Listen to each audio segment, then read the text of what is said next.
Hola brujitos, brujitas y brujites y bienvenidos al podcast de la Bruja Medusa sin censura.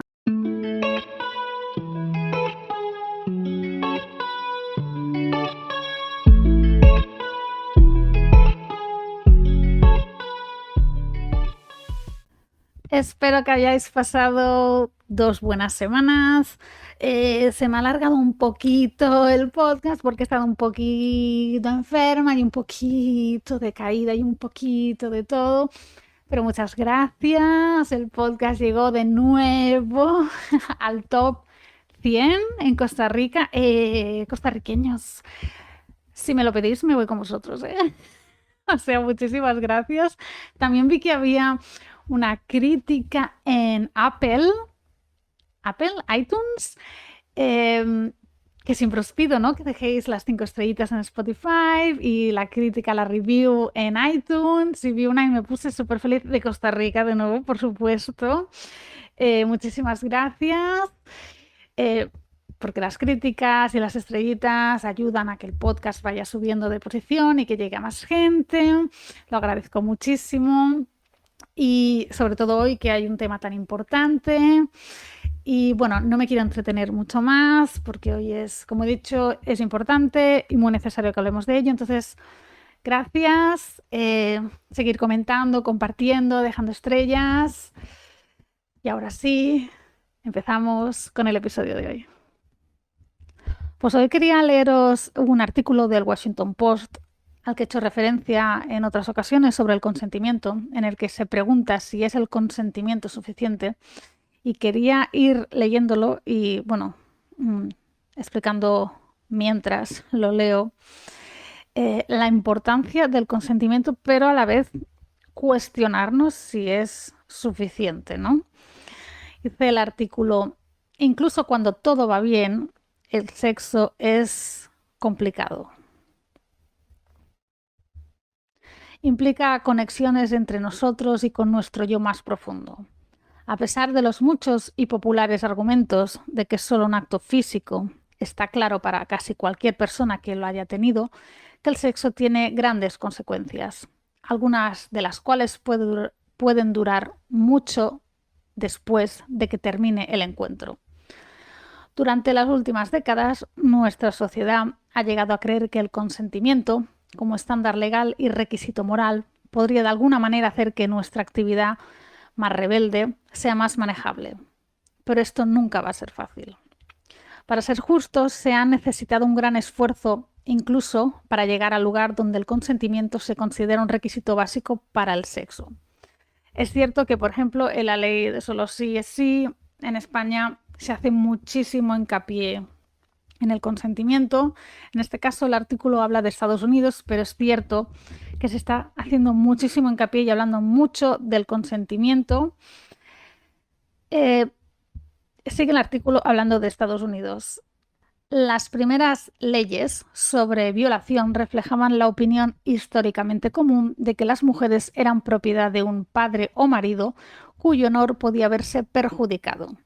Incluso cuando las leyes se reescribieron lentamente para reconocer la violación como un crimen contra la mujer misma, no contra el marido o el padre, la carga permaneció en la mujer para demostrar su veracidad, castidad y resistencia al ataque, lo que hizo que los casos fueran extraordinariamente difíciles de procesar en la minoría de los casos en los que las mujeres se presentaron.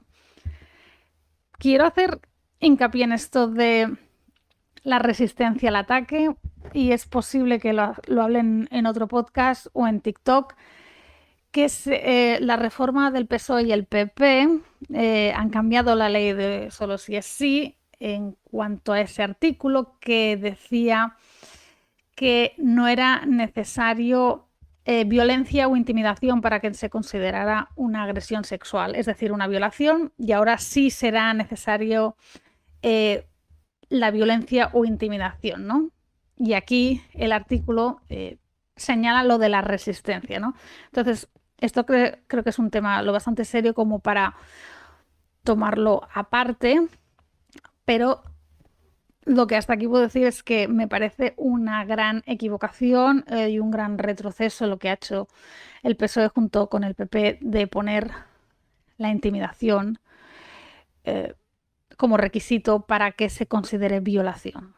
Porque toda violación, toda agresión sexual conlleva intimidación o violencia, sea en un grado más o sea en un grado menos. Por supuesto, si hay lesiones, si hay armas, pues ha de ser más la pena, pero es que si te están violando, bien sea tu novio, bien sea porque cedes, bien sea por coacción, bien sea la razón que sea, implica una violación de tu persona. Otra cosa es que te quedes paralizada, otra cosa es que tengas tanto miedo que no sepas qué hacer, otra cosa es que no puedas hacer nada o que no tengas salida, recordemos la chica de la manada, pero lo que es violencia e intimidación existe siempre. Y sigo con el artículo. No es no fue un eslogan radical cuando se popularizó por primera vez en la década de los 90. Y la idea del consentimiento afirmativo, obtener permiso verbal claro y frecuente durante un encuentro sexual, se consideró aún más radical cuando se implementó en 1991 en Antioch College, una pequeña escuela de artes liberales en Ohio. Sin embargo, en la década de los 2010, el consenso preferido se alejó del no es no y se fusionó en torno al sí es sí. California promulgó una ley del mismo nombre, sí es sí, en 2014. Esta frase y la idea que la acompañaba, la de consentimiento afirmativo, dejó en claro que la ausencia de un no constituía un acuerdo a nada. También se necesitaba un sí activo. Sí, como estándar, idealmente haría que el acto de dar consentimiento sea un intercambio informado y empoderador, o al menos eso era la idea. Más recientemente, los educadores sexuales se han movido hacia la formulación entusiasta del consentimiento. Este enfoque, que se ha convertido en sabiduría aceptada en los campus universitarios, trata de distinguir entre el sexo deseado y el no deseado, y abarca tanto la agencia como el deseo. Una vez más, el objetivo es eliminar la ambigüedad, pero pone el listón más alto. Si no es un jodido sí, como proclama la influencer de las redes sociales Serena Kerrigan a sus 150.000 seguidores de Instagram, en su mayoría mujeres jóvenes, entonces es un jodido no. Pero incluso esta definición más moderna no parece haber reducido sustancialmente la infelicidad entre muchos hombres y mujeres sexualmente activos. Abundan las mismas quejas y confusiones. ¿Qué pasa si una de las partes espera un futuro juntos y la otra no? ¿Qué cuenta como una relación y qué es casual si la definición no se comparte mutuamente? Si los hombres y las mujeres tienen diferentes líneas de tiempo de fertilidad, ¿eso afecta a la dinámica del poder? ¿Dónde juega el dinero o el estatus? El problema de todo esto es que el consentimiento es un criterio legal, no ético. No nos dice cómo debemos tratarnos mientras continúa la interacción. No proporciona una buena hoja de ruta en caso de que algo se descarrile y sugiere que las acciones individuales, pedir consentimiento, decir lo que se piensa, ser más contundente al decir sí o no, son suficientes para evitar los malos entendidos y el dolor que pueda surgir con la intimidad física. Con demasiada frecuencia simplemente no lo son. Y establecer el consentimiento como el estándar más alto para cualquier encuentro efectivo pasa por alto las preguntas más difíciles. Si ese consentimiento se obtuvo de manera justa, si alguna vez puede transmitir completamente lo que nuestras parejas realmente quieren en última instancia, si deberíamos estar haciendo lo que hemos obtenido el consentimiento para hacer. Más aclaraciones sobre el consentimiento o desgloses cada vez más técnicos de sus diferentes formas no reequilibrarán las diferencias de poder, no explicarán la intimidad ni nos enseñarán cómo cuidar. Hacer del estándar del consentimiento nuestro único criterio para el buen sexo apunta a la cuestión de cómo llevar a cabo una relación que afirme nuestra personalidad y dignidad humana fundamentales. Y una confianza excesiva en el consentimiento como la única solución en realidad podría empeorar el malestar que siente tanta gente. ¿Por qué? Si estás siguiendo las reglas y todo sigue sintiéndose horrible, ¿qué se supone que debes deducir de eso?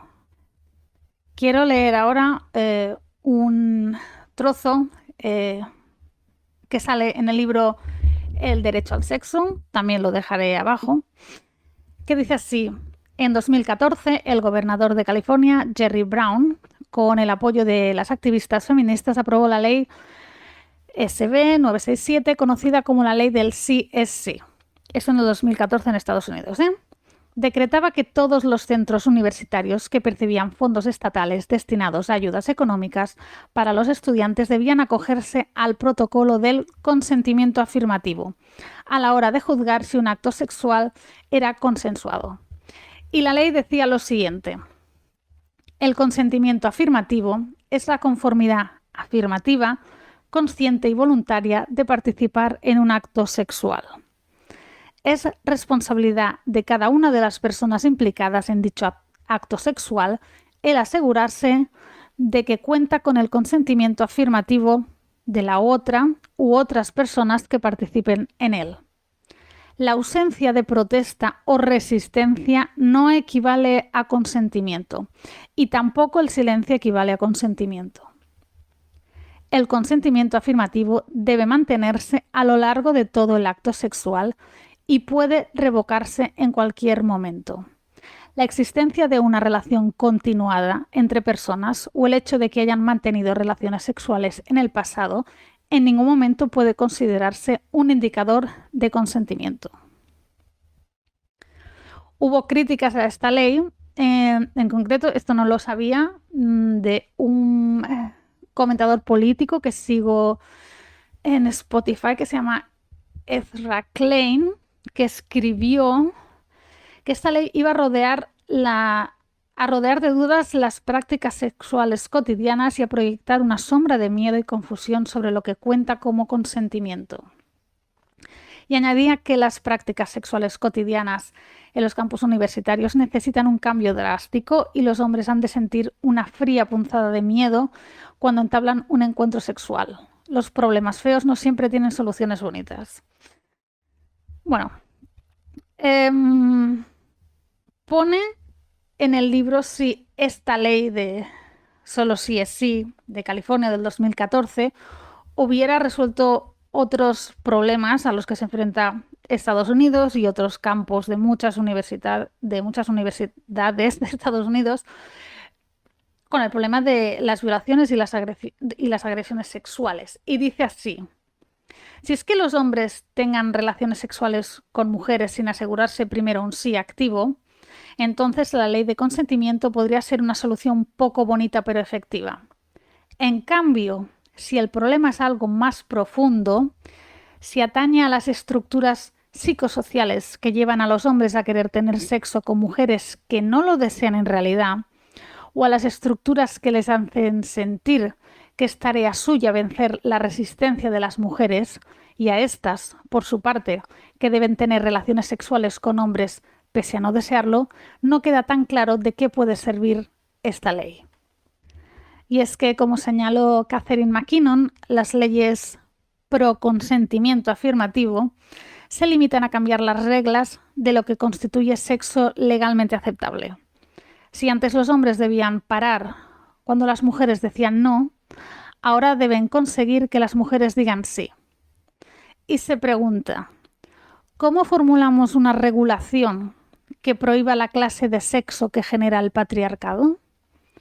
¿Podría ser que el motivo por el que es tan difícil resolver esta situación se deba a que la ley es sencillamente la herramienta equivocada? Pedazo de pregunta, repito.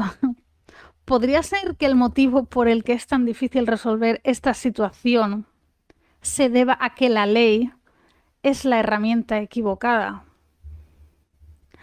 Ahora ya no estoy leyendo el artículo ni el libro. Si tenemos en cuenta que las leyes se aplican una vez se han cometido los delitos crímenes, las leyes no paran las violaciones, se aplican después de. después de que hayan ocurrido las violaciones, después de que hayan ocurrido las agresiones sexuales, después del acoso, después del maltrato. Se aplica a posteriori. El daño ya está hecho. Seguimos viviendo bajo el patriarcado. Seguimos sufriendo violencia. Seguimos con miedo a quedar con hombres. Seguimos teniendo miedo de rechazarlos por el que dirán. Seguimos diciendo que sí o no diciendo que no por miedo a cómo pueden reaccionar. Ellos siguen insistiendo y a veces, ok, los dejamos hacer porque ¿qué vamos a hacer si no, no? Se pueden poner peor. Entonces, la ley necesaria, pero ¿es suficiente?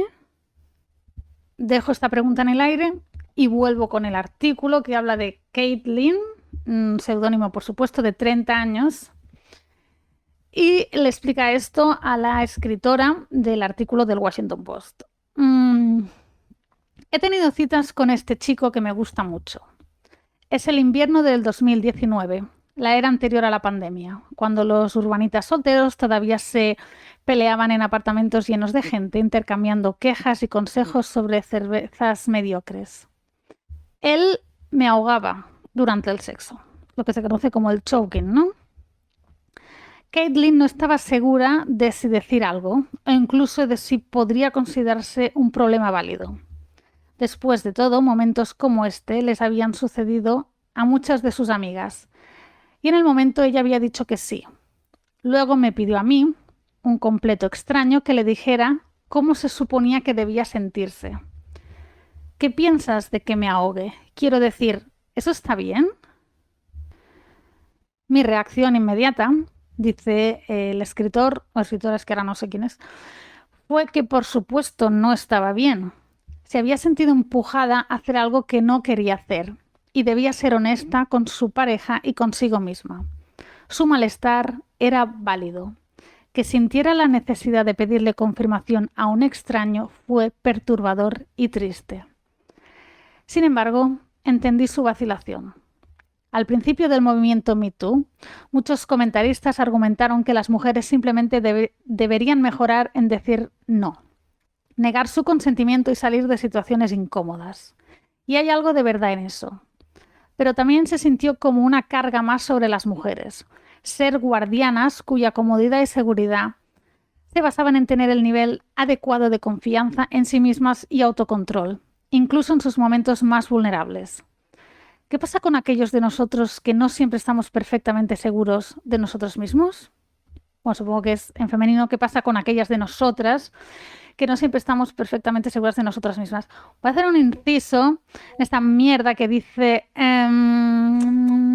que las mujeres deberían mejorar en decir no y negar su consentimiento.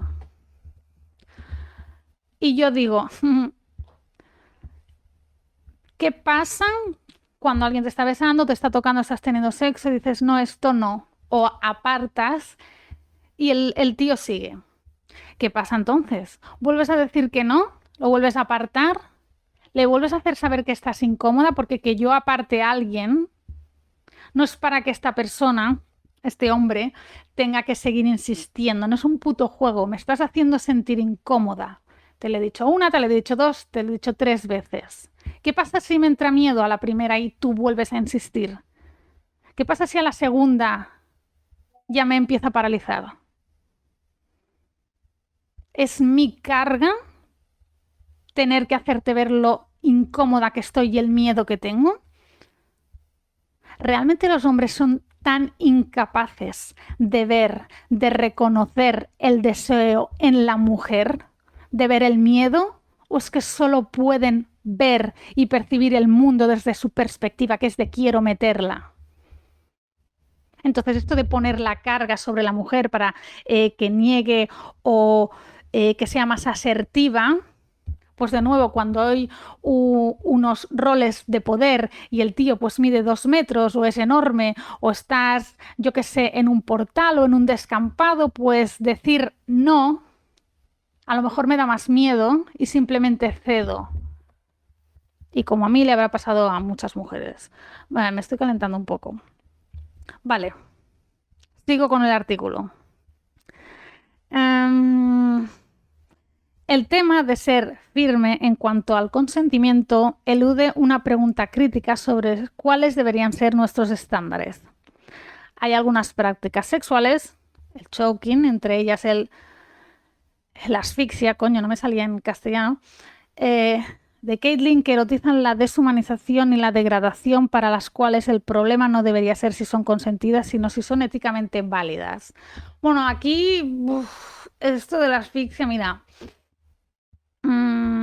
aquí no voy a entrar porque hay gente que le gusta, hay gente que no voy a decir en mi caso, dependiendo el contexto, dependiendo la persona. Pero que un hombre coja y te asfixie sin que haya preguntado siquiera o que sin que se lo hayas pedido tú, por supuesto que está mal. Dejar de asumir o de hacer lo que hace el porno o dejar de pensar que así es que, ¿cómo te pones a asfixiar a una persona sin preguntarle si eso le gusta? Es que no, o sea, no. Que alguien me corrija si me equivoco, porque solo vi 20 minutos o media hora, una hora del primer capítulo de la primera temporada de Euphoria, porque hola, me daba ansiedad. Y había una escena de sexo, bueno, había muchas escenas de sexo, pero había una en concreto en la que una chica rubia, no me preguntéis el nombre, pero ella pues quiere tener relaciones sexuales con un chico y empieza bien, pero de repente él como que se pone violento, no sé si la ahoga o si la pone del revés o si la pone mirando, no me acuerdo, ¿no? Pero es como que literalmente la agarra, la pone en la postura que quiere y empieza pues a penetrarla y a hacer el coito esto, ¿no? Y a ella se la ve profundamente incómoda, como que no es lo que ella quería, no es lo que ella esperaba, no es el sexo que le gusta, pero a él ni siquiera se le pasa por la cabeza, ¿no? Él hace lo que cree que es el sexo o lo que ha visto en el porno y ya está. Y no sé si, como no he visto más capítulos, pero bueno, teniendo en cuenta la edad que tengo y la experiencia, no le da importancia a lo que ella siente o cree que le ha dado el consentimiento a que haga lo que quiera con ella o simplemente está follando y ya está. O sea, es una escena muy clara de cómo ella sí está dando consentimiento a tener relaciones sexuales, pero no está dando consentimiento a lo que le está haciendo él, porque ella ni está disfrutando ni está cómoda. Y creo que, como he dicho, refleja muy bien lo que es el consentimiento, sí, pero no es suficiente. Y en cuanto a esto, dice el artículo, hay muchas situaciones en las que una pareja puede dar su consentimiento para tener relaciones sexuales afirmativamente, incluso con entusiasmo, pero en las que el sexo sería éticamente incorrecto. Por ejemplo, la escena que acabo de decir, a ella le apetecía, ella quería, ella lo deseaba, pero de repente es como, wow, esto no es lo que yo quería, esto no es el sexo que yo quiero ni el que yo deseo. Sí, he dado mi consentimiento afirmativa y entusiásticamente a tener sexo con él, pero no a este tipo de sexo, ni a este tipo de esta deshumanización que se está haciendo de mi persona. Dice el artículo en general, querer el bien del otro se realiza con mayor frecuencia en la moderación, en la inacción más que en la acción. Esto implica un cierto nivel de madurez y autoconocimiento de todas nuestras partes. Una comprensión de que si no somos capaces de manejar este nivel de consideración, en el momento o más ampliamente, probablemente no deberíamos tener relaciones sexuales. Y sí podría conducir a sexo menos casual, no más. No sé qué cojones quiere decir esta frase. Esto implica un cierto... Vamos, que si... Comprensión de que sí. Bueno, no entiendo esto. Sigue. Es un estándar mucho más alto que el consentimiento. Supongo que se refiere al autoconocimiento y a la comprensión. Y sigue, pero el consentimiento siempre fue lo mínimo. Nunca debería ser el estándar, lo más alto. Wow, el consentimiento siempre fue el requisito mínimo. Estamos pidiendo lo mínimo, esto es muy fuerte, ¿no? Estamos hablando de consentimiento que para la ley, repito, está muy bien, pero es lo mínimo. Y el hecho de que cuando salió la ley del solo sí es sí en España hubiera tantos hombres y también diré chicos, porque había muchos jóvenes, lo cual es muy decepcionante, que hicieran la broma del papelito, ¿no? Del acuerdo para que dieras el consentimiento de las mujeres, ¿no? Por favor, fírmamelo así me das a entender tu consentimiento y que puedo follar contigo, ¿no? De nuevo, como si el hecho de acceder al principio diera pie, diera consentimiento a todo lo que ellos puedan o quieran o se crean con derecho a hacer después. Y segundo, el hecho de que tengan que pedir, aunque fuera una broma, aunque muchos se lo creyeron de verdad, que se tuviera que pedir un acuerdo, un contrato, deja muy evidente, primero, que los hombres no saben cuando una mujer los desea de verdad, ni cuando está cómoda, ni cuando quiere realmente tener sexo con ellos, bien porque no les interesa, bien porque simplemente quieren follar y les da igual lo que ellas quieran. Y ahora voy a acabar con el testimonio de Rachel Thompson, que es la autora del libro Rough, que dice en un artículo de la revista, espérate, Cosmopolitan o Glamour, Glamour, dice: cuando tenía 22 años y estaba en mi último año de universidad, me fui a casa con un chico que conocí en un club nocturno. Había pasado un tiempo desde que había tenido relaciones sexuales y me sentía cohibida por no estar aprovechando al máximo mis años de juventud, y que era una especie de bicho raro por tener periodos de sequía. El sexo no era deseado. No deseaba al hombre en mi cama esa noche, pero no tenía experiencia sexual y era vulnerable a las ideas de otras personas sobre cómo debería ser el sexo y el amor. Su beso se sintió no deseado. Su lengua una invasión de mi boca. No quería que me tocara en ninguna parte de mi cuerpo. Quería que se quitara de encima. ¿Te gusta?, me preguntó con una sonrisa.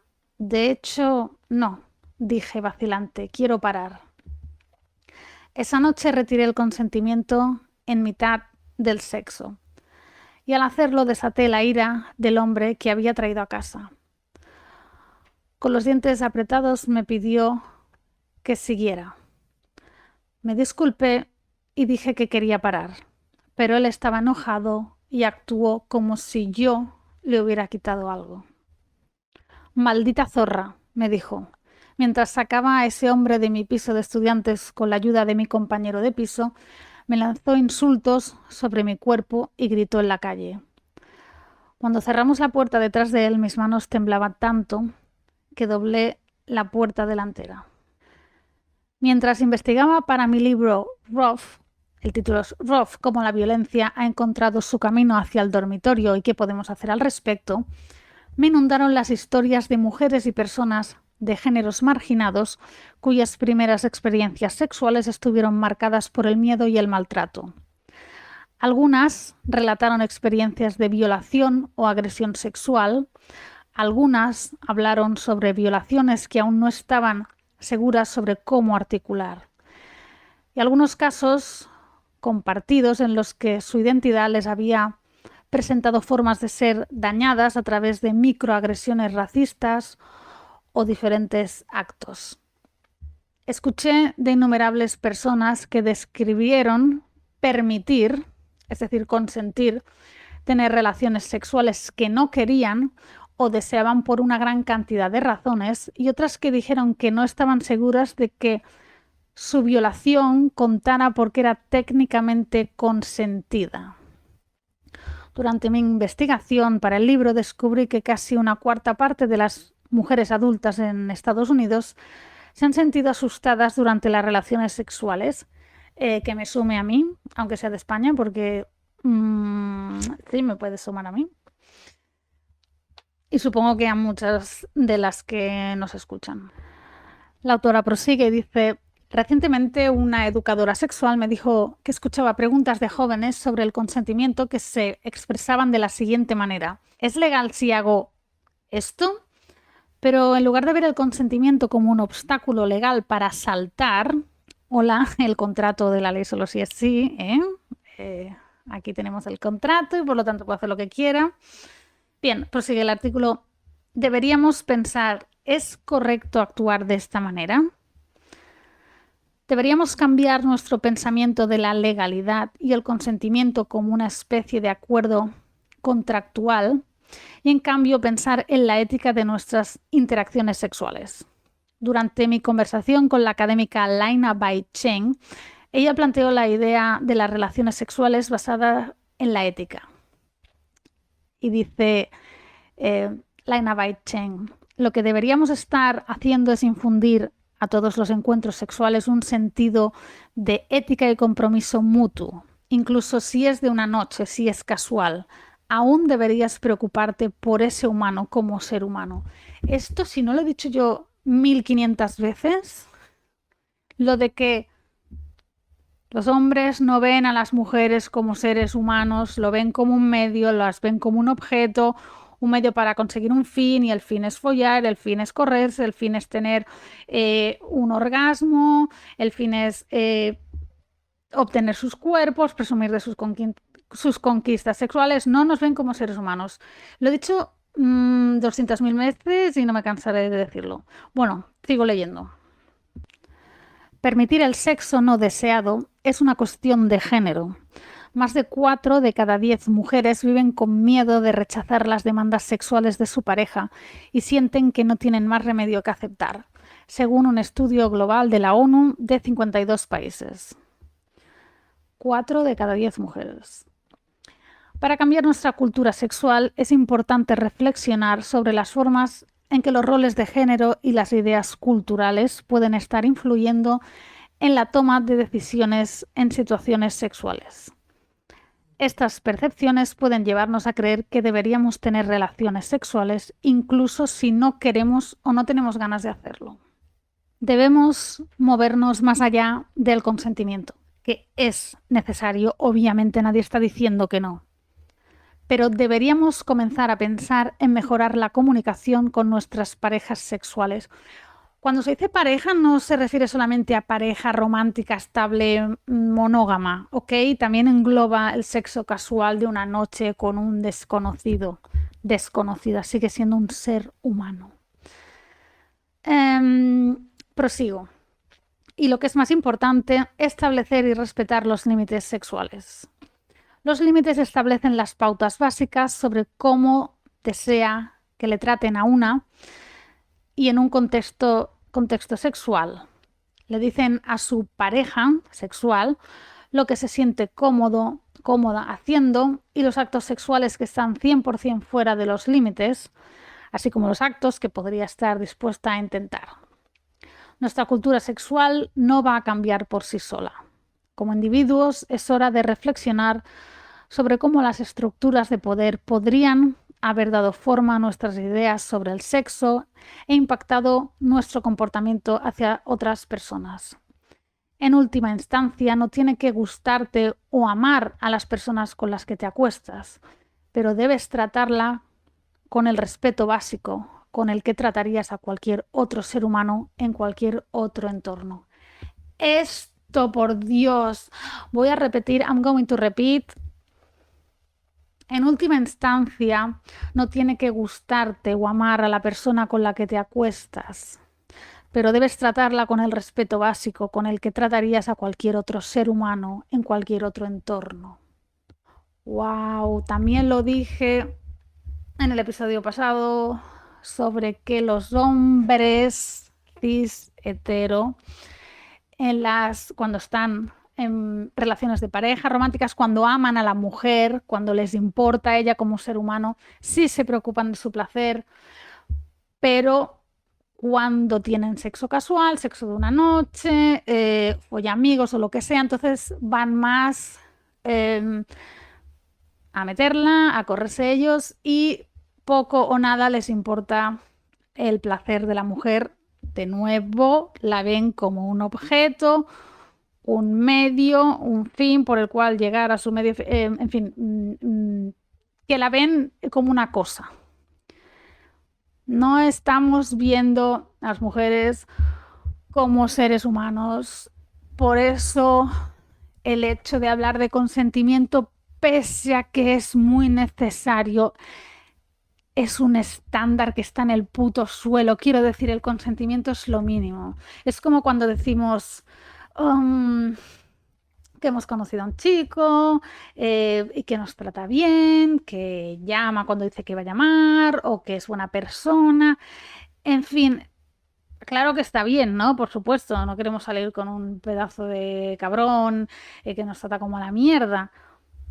Pero como nos hemos acostumbrado a eso, como la misoginia está tan normalizada, el hecho de que nos traten como a un ser humano lo consideramos lo máximo.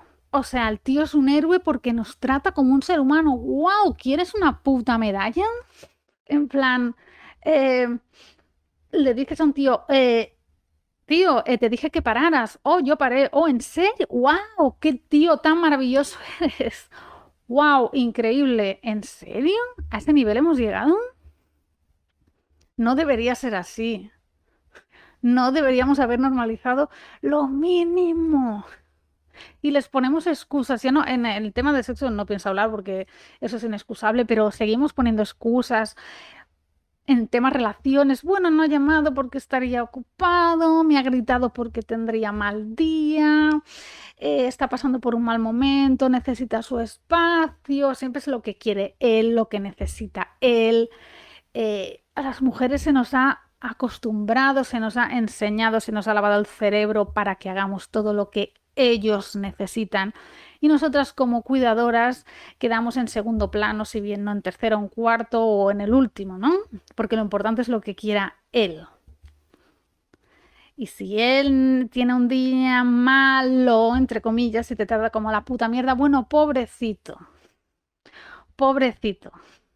Vaya a ser que te use como saco de boxeo, como dijo una amiga mía, y saque toda la mierda que lleva acumulada y la saque contigo. ¿Por qué? Porque tú no vas a quejarte ni vas a hacer nada. Como te ve como un objeto y no como una persona, se puede desquitar contigo. Y el que no lo hace, porque de nuevo el patriarcado beneficia a todos, beneficia a los malos, entre comillas, y a los buenos, porque los buenos, los que tratan como un ser humano, son vistos como héroes. Cuando ese es el mínimo. Un tío que para cuando le dices no, un tío que te pregunta, ¿quieres hacerlo? ¿Te gusta lo que estoy haciendo? ¿Cómo quieres que te toque? Cuando al día después, aunque haya sido sexo casual, ¿cómo estás? Cuando te trata como un ser humano, eso lo vemos como si fuera yo que sé, el puto Superman. Toma premio Nobel, toma el Oscar de la Academia, tómalo todo. Medalla. Y eso es lo normal. Y a veces nos hablan amigas y nos hablan amigas y nos dicen, mi chico hace esto, mi chico hace lo otro. Pensamos, wow, qué suerte tienes, tía, qué hombre más maravilloso te ha tocado. Sí, lo decimos. El otro día me lo dijo en Twitter, una chica me comentó, sé que no debería dar las gracias por tener este hombre. Sin embargo, siento que debo dar las gracias a la vida porque, wow, me ha tocado uno de los, entre comillas, buenos. Y los buenos es un ser humano que la trata como un ser humano, que la tiene en cuenta, que la escucha. Es muy triste todo esto. En fin, para variar, no he hecho muchas preguntas, pero no he dado respuestas. Puede que sí, puede que no, porque solo soy una persona. Me hago preguntas constantemente en torno al amor, en torno a las relaciones, en torno al sexo y todas las estructuras de poder que atraviesan cada uno de los aspectos de nuestras vidas y en el que como mujer que voy teniendo citas o no, porque puede que haya parado o puede que no, porque ya no sé. porque estoy harta también de que los hombres aparezcan y desaparezcan cuando les dé la real gana y que crean que eso es normal, que no han de dar ninguna explicación, o que si son buenos les debes algo, o que si te han tratado bien, oh, pobrecito, toma la relación, toma todo, mi amor, gracias por tratarme como una persona. Em, Siento que no se nos llega a conocer como personas, ¿no? Y me planteo muchas cosas referente a todo esto, ¿no? Y ya es que tengo una edad. Y, y sí, claro que sé que hay hombres que es que decir valen la pena o que son buenos es de nuevo entrar en lo mismo, ¿no? En el buenos y malos. Estoy segura que hay hombres con los que se puede tener una relación equitativa, igualitaria, como hablé en otras ocasiones, pero como he dicho, no es la norma, em, sobre todo en este mundo de la hookup culture, del sexo casual, del Tinder, del Bumble, del quedar con alguien que no conocemos de nada y que por lo tanto podemos deshumanizar como queramos, ver fotos, vemos fotos, no son personas, no son fotos, em, lo cual sigue dando más poder a los hombres para seguir deshumanizando y, bueno, preguntas que planteo, críticas a la cultura en general, que espero que también planteéis. Las respuestas, bueno, las respuestas quizá no la hay, ¿no? Eh, o quizás sí, pero no puede darse. Eh, ¿Es el consentimiento suficiente? Mi respuesta es no. Es necesario, no es suficiente. Pero ¿qué es suficiente o qué sería necesario para que el sexo deje de dar tanto miedo a las mujeres? Para que el rechazar a un hombre, decirle no, decirle para, deje de dar tanto miedo. Para que mis amigas compartan su ubicación a tiempo real por el miedo a que les pase algo, que me digan dónde han quedado con su cita, que me envíen la foto y el nombre, para que conozca al tío en caso de que ella desaparezca. Esto no es normal. Por desgracia, el consentimiento por sí solo no cambia esto, porque es un término legal que sirve para después decir si querías eh, la relación sexual o no, pero todo lo que la atraviesa no lo toca para nada. Entonces, no es suficiente. Si necesario, repito, no es suficiente. ¿Qué es necesario? Bueno, no creo que lo vaya a ver. Quizás se tarden muchos años, pero si se pueden hacer estos podcasts y estos TikToks y podemos hablar de ello, es porque han habido muchas luchas detrás y no hablo solo de luchas feministas, sino de luchas antirracistas, anticapitalistas, anticapacitistas, de muchas personas que se la han jugado, que hacen activismo y que han hecho preguntas y que se han hecho preguntas y algunas han respondido de una manera y han estado correctas y a veces equivocadas y a veces ni lo uno ni lo otro porque a veces simplemente hay que hacerse las preguntas y pues cuestionar. Y bueno, si podemos cuestionarnos entre todos, pues ya sabéis que eso me encanta. Lamento no poder dar una respuesta más concreta, aparte de que necesitamos un cambio absolutamente radical en todo. Y radical no me refiero a feminismo radical, sino cambiar todo de raíz, todas las estructuras de poder, porque el sexo lo atraviesan todas las estructuras y todas las jerarquías. Y necesitamos más, necesitamos más, estamos hartas, tenemos miedo. Estoy a punto de ponerme a llorar por si no se nota. Pero bueno, antes de ponerme, espero que os haya gustado el podcast. Me he olvidado de daros las gracias al principio, así que lo digo ahora. Gracias por estar ahí, gracias por el apoyo, por vuestros mensajes, por escuchar el podcast. Lamento haber desaparecido durante 2 semanas, pero una mujer también necesita descansar. Así que si todo va bien, nos vemos la semana que viene. Os quiero mucho y un abrazo muy grande.